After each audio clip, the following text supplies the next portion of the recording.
大家好，我哋今日會拍北環線介紹。香港的北環線是北部都會區極為關鍵的鐵路集體運輸骨幹。以下為你梳理其建造歷史、最新的規劃進度以及未來採用的列車安排。一、建造歷史及規劃演變。北環線的概念早在2000年的《鐵路發展策略2000》中首次提出，原本的構想主要是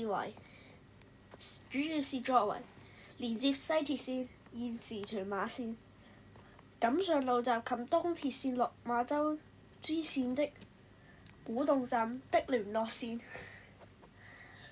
隨着香港推動北部都會區發展，北環線的定位從單純的聯絡線升級為都會區的骨幹網絡，並將規劃調整為主線與支線一體化同步推進。現在的規劃和工程進度截至2026年，目前北環線項目已經進入實質的建造與深化設計階段，主要分為3個部分。東鐵線古洞站轉車站，這是最快落成的部分，工程於2023年完工，並已於2025年11月正式平焊。目前正全面推行站內維修及機電工程，預計於2027年通車。北環線主線全線約10.7公里，全線均為地下鐵路，由錦上路站出發，中途設坳頭、牛潭尾、新田3個站，最後連接古洞站。主線於2025年10月正式動工，目前正在興建隧道並鑽挖基樹井。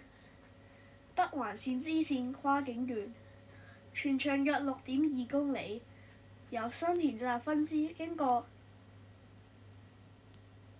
橋頭站、河套站、港深創新科技園，接駁深圳新的皇崗口岸。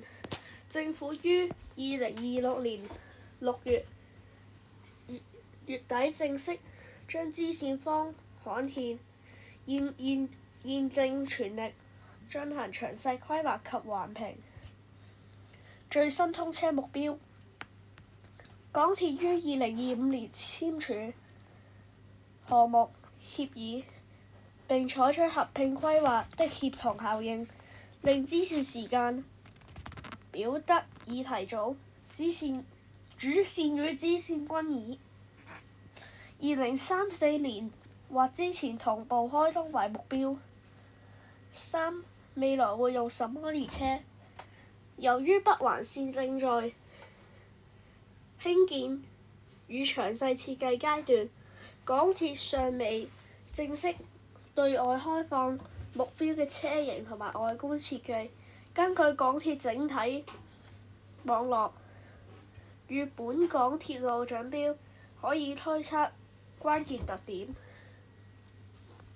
全自動無人駕駛系統 GOA4， 為了配合未來智慧城市與新發展區的運作，北環線將會模仿南港島線及未來的東涌沿線，採用最高級的全自動無人駕駛列車。中型鐵路系統車卡配置，由於北環線沿線預期客流量與市區骨幹與觀塘線8卡車或者荃灣線嘅8卡車同埋東鐵線嘅9卡車不同，為了保持班次頻密及營運效益，業界普遍預計北環線採用3至4卡車廂，如迪士尼線組成的中型鐵路列車。共用車廠技術已規劃確定，未來北環線列車統一停泊維修於新建的牛潭尾車廠，支線將會返回此車組，不會另設新廠。內地與本港規格兼容，因為支線會直達深圳皇崗口岸，列車的機電信號系統及安全防護都會採取完美的適應跨境營運的高標準設計。咁呢個就係港鐵未來嘅路線圖。首先由錦上路出發，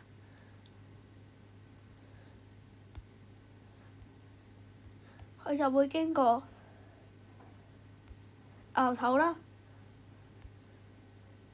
牛潭尾、新田，跟住古洞啦。呢一度呢，紅色嗰度係正線。咁呢，跟住都係咁樣錦上路呢度啦，去到新田呢度係轉車站嚟嘅，可以轉去支線，佢就會經過新田、洲頭、河套、皇崗口岸。